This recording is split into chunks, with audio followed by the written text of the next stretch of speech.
Hello viewers, नमस्कार। आप सभी का पाथफाइंडर्स बैन एकेडमी पे स्वागत है। जिस चीज का हम बहुत समय से इंतजार कर रहे थे वो अब आने वाला है।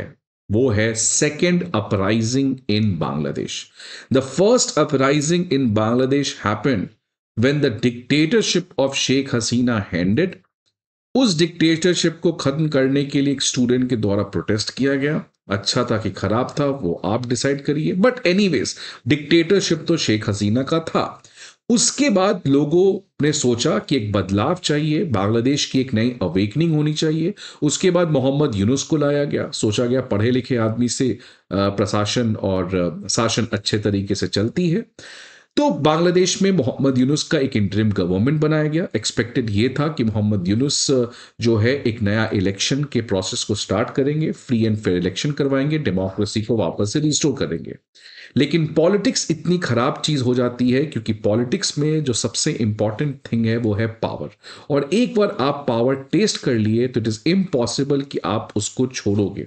There is no person in the earth who has sacrifice power. Everyone needs power. In fact कितने सारे स्कॉलर्स ने कहा है कि ह्यूमन की जो सबसे इंपॉर्टेंट रिक्वायरमेंट होती है वो है पावर। इसलिए मोहम्मद यूनुस जो हैं वो अपना एक नया डिक्टेटरशिप की तरफ बांग्लादेश को ले जाने का प्रयास कर रहे हैं।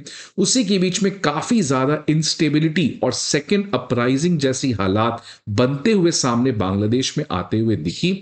उसी कॉन्टेक्स्ट में अब देखिए क्या इन्होंने किया है कि 1000 से अधिक लोगों को, ये तो सरकारी आंकड़ा है, आप समझ लीजिए कितने बड़े आंकड़े होंगे, 1000 से अधिक लोगों को एक रात के अंदर बांग्लादेश के जो स्पेशल जॉइंट फोर्सेस हैं उन्होंने पूरे देश में अरेस्ट कर लिया है। आप देख सकते हैं कि एक तरीके का इमरजेंसी जैसा हालत है। आप देखिए इस तस्वीर को, ये ढाका की तस्वीर है। आप सोचिए कि दर्दनाक सिचुएशन, आर्मी भी है, पुलिस भी है, पैरामिलिट्री फोर्सेस भी हैं और कुछ स्पेशल फोर्सेस भी हैं, और ये पूरे देश में इस तरीके के हालात है। तो सो कॉल्ड इमरजेंसी में है बांग्लादेश।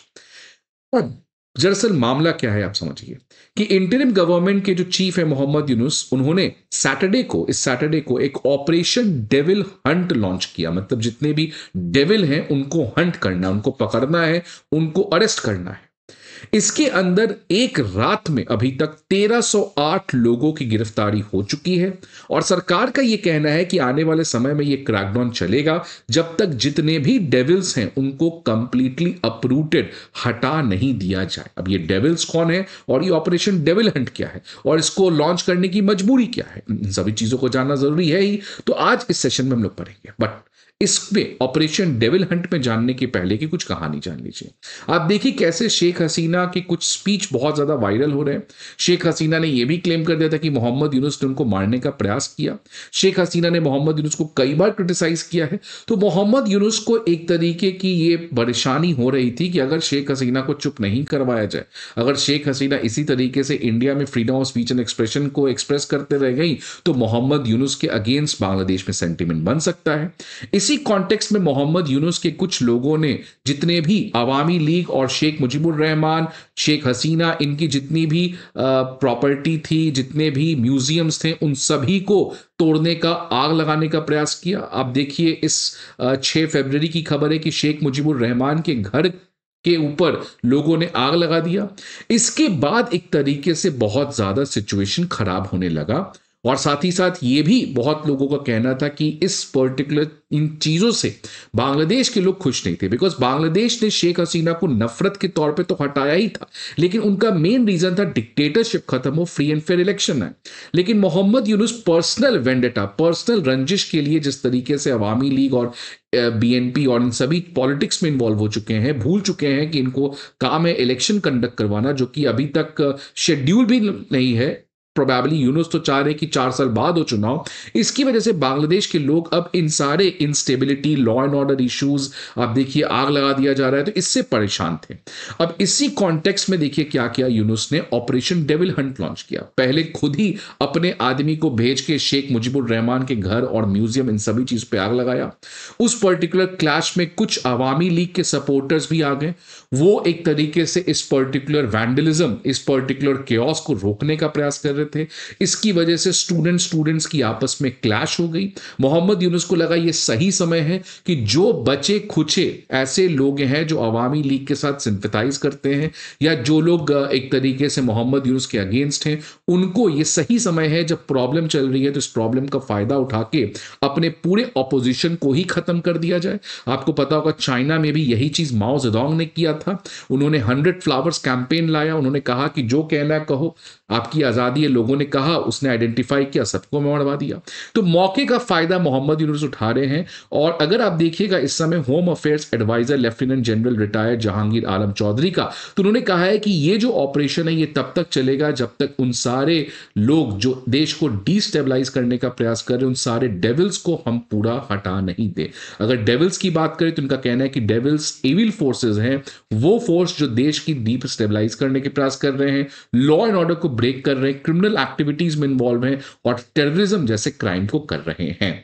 अब इसके बाद हम लोग और भी इन चीज़ों के बारे में बात करेंगे, कैसे मोहम्मद यूनुस जो हैं वो एक तरीके से बांग्लादेश की प्रॉब्लम, बांग्लादेश को और ज़्यादा इंस्टेबिलिटी की तरफ लेते हुए जा रहे हैं। और इस पर्टिकुलर चीज़ पे बीएनपी, बांग्लादेश नेशनलिस्ट पार्टी और बांग्लादेश आर्मी का क्या रिएक्शन आते हुए सामने आ रहा है। बट आगे बढ़ने के पहले स्टूडेंट्स, आप सभी के लिए एक बहुत ही इंपॉर्टेंट इन्फॉर्मेशन कि अनअकैडमी आईएएस कुछ इंपॉर्टेंट पीडीएफ लेके आया है आपके लिए, जिसमें प्रीवियस ईयर क्वेश्चंस की पीडीएफ, वीकली न्यूज एनालिसिस की पीडीएफ और प्रीलिम्स मॉक टेस्ट के पीडीएफ, ये तीनों जो पीडीएफ हैं आपको, इनके साथ सबसे खास बात क्या है कि ये अपडेटेड है, ये कंसाइज है और they are going to be absolutely free of cost. ये सारे पीडीएफ्स आपको कहां मिलेंगे? तो आपको हमारे डिस्क्रिप्शन बॉक्स पे जाना है, वहां पे एक लिंक मिलेगा, उस पर जाके डाउनलोड कर सकते हैं।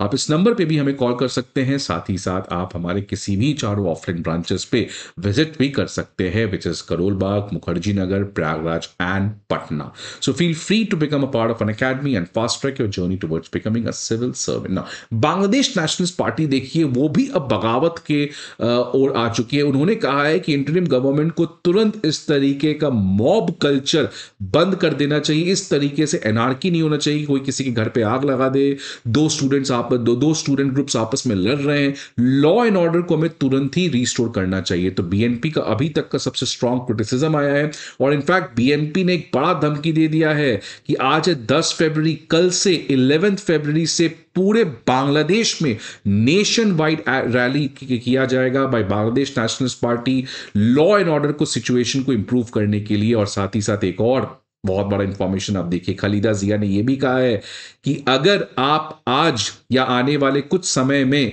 बांग्लादेश के इलेक्टोरल रोड मैप के बारे में लोगों को इंफॉर्मेशन नहीं देते हो कि कब चुनाव होगा, तो हम 11 फरवरी से नेशन वाइड रैली स्टार्ट कर देंगे। बिकॉज यूनुस अभी तक इस चीज से बच रहे हैं। उन्होंने कभी भी पब्लिकली कोई भी डेडलाइन नहीं दिया कि आखिरकार भाई साहब ये इलेक्शन करवाएंगे कब।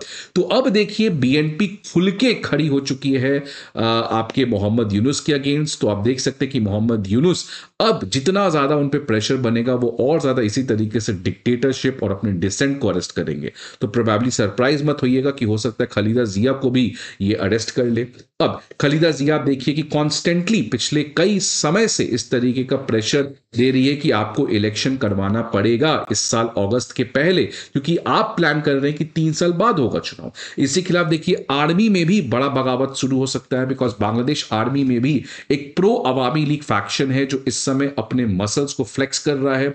वो मोहम्मद यूनुस के अथॉरिटी को चैलेंज करना चाहता है। तो इस पूरे क्राइसिस में आप देखिए बीएनपी एक्टिवाइज हो रही है, अवामी लीग के एक्टिविस्ट्स वापस से अपने आप को डोनाल्ड ट्रंप और इंडिया के सपोर्ट से रीएक्टिवेट कर रहे हैं। मोहम्मद यूनुस हैं, वो भी डिक्टेटरशिप लिए हुए हैं। आर्मी जो है उसमें भी बंटवारा हो सकता है। सो दैट मीन्स बांग्लादेश जो है, जो स्टूडेंट्स प्रोटेस्ट करके एक नए अवेकनिंग की तरफ जा रहे थे, I am expecting कि Bangladesh might slid into anarchy, Bangladesh might be next Syria।